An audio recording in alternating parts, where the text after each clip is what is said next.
I had always been invisible. The guy no one noticed, the one who always faded into the background. I never had any friends, never fit in anywhere. I was just there. But everything changed the night I watched Terrifier. I didn't know what to expect. I thought it would be just another horror movie, something to pass the time. But then I saw him. Art the Clown. He wasn't like any other killer I'd ever seen. He was silent, his actions deliberate and calculated. There was something about him, something in his eyes, in his smile that spoke to me. It was like he understood what it was like to be invisible, to be nothing. But unlike me, he didn't let it define him. He embraced it. He became a force of nature, a living nightmare. I was obsessed. I watched the movie over and over, studying his every move, every expression. I wanted to understand him, to know what made him tick. I wanted to be like him, to have that kind of power, that kind of control. I started practicing in front of the mirror, mimicking his expressions, his movements. I even made my own costume, a dirty white jumpsuit with black accents just like his. I painted my face with care, creating the same unsettling grin that Art wore. I became him. My first kill was a homeless man who lived under a bridge near my apartment. He was an easy target. No one would miss him. I watched him for days, learning his habits, his patterns. He was always alone, always drunk or high. It would be easy. One night, when the streets were quiet and empty, I approached him. He was asleep, huddled under a thin blanket, his face hidden in the shadows. I stood over him for a moment, feeling the anticipation build inside me, the excitement coursing through my veins. I had a small hatchet in my hand, its blade sharp and ready. I lifted it high above my head, feeling the weight of it, the way it felt in my hand. I could hear my heart pounding in my ears, the blood rushing through my veins. I brought the hatchet down with a force that surprised even me, the blade sinking into his skull with a dull thud. His body jerked, his eyes flying open in shock, his mouth opening in a silent scream. I pulled the hatchet free, blood spraying onto my face, warm and sticky, and swung again, and again, and again. I didn't stop until his head was nothing but a mangled mess, his blood pooling around me, soaking into the ground. I felt alive. The rush of adrenaline, the power coursing through my veins. It was unlike anything I had ever felt before. I looked down at the body, at the pool of blood spreading out beneath it, and I smiled. I was Art. I was bringing his art to life. I wanted more. I needed more. I moved on to bigger targets, a local grocery store, a random family. I didn't care who they were. They were just props in my masterpiece. I carved my way through the town, each kill more brutal, more creative than the last. I left behind a trail of bodies, each one marked with Art's signature smile, painted in their own blood. The town was in a panic. The news called me a monster, a psychopath. But they didn't understand. They didn't see the beauty in what I was doing. They didn't see the art. I was no longer invisible. I was no longer an outsider. I was Art the Clown, and the world would remember me. My next target was a young woman who worked at a coffee shop downtown. I had been watching her for weeks, learning her routines, her habits. She always left work late, always took the same route home. It would be easy. I waited for her in the shadows, my heart racing with anticipation. I could see her coming, her footsteps echoing off the walls of the narrow alley. She was alone, just like I had planned. I stepped out from the shadows, my costume blending in with the darkness, my face painted with Art's signature smile. She saw me and froze, her eyes wide with fear. I could see her chest rising and falling rapidly, her breath coming in short, panicked gasps. I didn't say a word.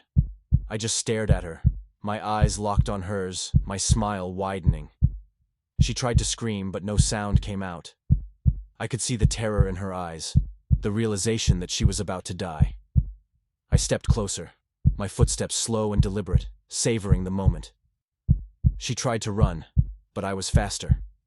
I grabbed her by the hair, yanking her back with a force that sent her sprawling to the ground.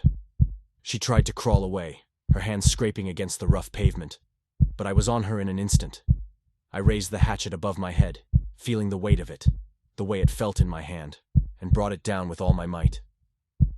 The blade sank into her back with a sickening crunch, the sound of bone and flesh giving way.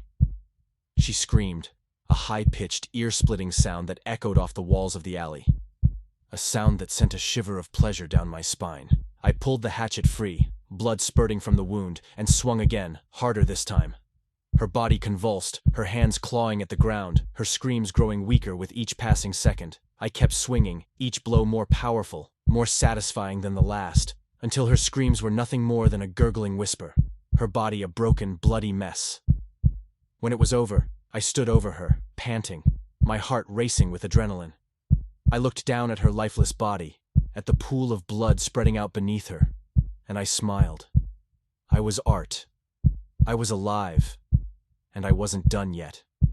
I wiped the blood from my face, smearing my painted smile, and walked away, leaving her body behind, the hatchet dangling from my hand. I could still feel the adrenaline coursing through my veins, the rush of excitement. I knew I couldn't stop now. I didn't want to stop. I needed more. I needed to feel that power again, to see the fear in their eyes, to hear their screams, to feel their blood on my hands. I was becoming art, and I loved every second of it. As I disappeared into the night, I knew one thing for certain. I was no longer invisible. I was no longer nothing. I was Art the Clown, and the world would remember me. I've always hated Halloween. The fake blood, the garish costumes, and the endless parade of children begging for candy. It all seemed so pointless, so beneath me. But everything changed the night I watched Terrifier. I didn't know what to expect. I thought it would be just another cheap slasher flick. I was wrong. From the moment Art the Clown appeared on screen, I was mesmerized. There was something about him, his silent demeanor, the exaggerated facial expressions, the sheer brutality of his actions, that spoke to me on a deep, primal level. He didn't need to speak to convey his madness. It was all there, in his eyes, his smile, the way he moved. It was like he was inviting me into his world, showing me a path I never knew existed. I couldn't get him out of my head. His painted face haunted my thoughts, lingering in my mind's eye every time I closed my eyes. I saw him in the shadows of my room, in the corners of my vision, even in my own reflection. It was like he was there with me, whispering to me without words, telling me to embrace the darkness inside. I started watching the movie over and over, each time finding new nuances in his performance, new depths to his madness. I began to wonder what it would feel like to be him, to have that kind of power, that ability to inspire fear with a single look. The thought consumed me. I knew what I had to do. I needed to become him. I ordered a clown costume online, one as close to Art's as I could find, black and white, with ruffles around the neck and cuffs.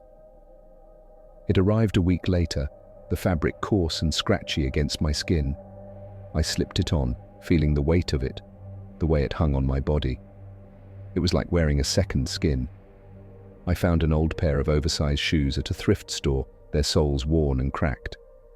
They were a bit too big, but I didn't care. I practiced walking in them, mimicking Art's strange, exaggerated gait. Then came the makeup. I studied his face for hours, analyzing every detail, the hollow black eyes, the wide, toothy grin, the pale white skin. I bought a set of grease paints from a costume shop and began practicing. It took time to get it right, but eventually I perfected it. When I looked in the mirror, I didn't see myself anymore. I saw Art. I felt a thrill of excitement, a rush of adrenaline. It was like he was inside me, guiding my hand, whispering in my ear. The transformation was complete. I was ready. I decided to start small. There was a young couple who lived a few blocks away. They were always out late at night, walking their dog. I began to follow them, lurking in the shadows, watching from a distance. They never noticed me. I was a ghost, invisible, just like art. I could feel my heart racing with anticipation every time I saw them. The thrill of the hunt. I knew their route by heart, knew where they would be and when. I waited for the perfect moment, biding my time, savoring the anticipation. One night, I followed them down a dark alley, my gloved hands gripping the handle of a rusty hacksaw I had found in my grandfather's old tool shed. The blade was dull and covered in rust, but it would do the job. I waited until they were halfway through the alley before I made my move. I stepped out from the shadows, blocking their path. At first, they laughed. They thought I was some Halloween prankster, just another weirdo in a costume. But when I slowly pulled the hacksaw from behind my back, their laughter died. I could see the fear in their eyes, the realization that this was real. They turned to run, but I was faster. I grabbed the man by his collar, yanking him back with a force that surprised even me. He stumbled, his feet slipping on the wet pavement, and fell to the ground. I didn't hesitate. I swung the hacksaw down with all my might, the blade biting into his shoulder, slicing through flesh and bone. He screamed, a raw, guttural sound that echoed off the walls of the alley, a sound that sent a shiver of pleasure down my spine. The woman was frozen in place, her eyes wide with terror. I could see her trembling, her breath coming in short, panicked gasps. She tried to pull out her phone, her hands shaking so badly she almost dropped it. But I was on her before she could even dial. I swung the hacksaw again, aiming for her neck this time. It wasn't a clean cut. The blade got stuck halfway through, catching on bone. I had to pull it out and swing again, harder this time. Her blood sprayed across my face, warm and sticky, mixing with my makeup. It was beautiful, the way it painted my costume, my face. I felt like I was part of a masterpiece, a work of art. When it was over, I stood over their lifeless bodies, panting, my heart racing with adrenaline. I looked down at my blood-soaked costume, at the bodies lying in twisted, unnatural positions, and I smiled. It was a feeling like no other, pure, unadulterated power. I felt like a god, like I had the power to create and destroy. I understood now why art smiled so much. It wasn't just about the kill. It was about the art, the creation of something beautiful in its own twisted way. I walked away, leaving their bodies behind, the hacksaw dangling from my hand. I could still feel the adrenaline coursing through my veins, the rush of excitement. I knew I couldn't stop now. I didn't want to stop. I needed more. I needed to feel that power again, to see the fear in their eyes, to hear their screams. I was becoming art, and I loved every second of it. I wasn't looking for inspiration that night. I was just flipping through channels, bored out of my mind. I stopped on a horror movie, something I wouldn't normally watch, but there was something about it that caught my eye. The way the camera moved, the way the shadows played across the screen, and then I saw him, Art the Clown.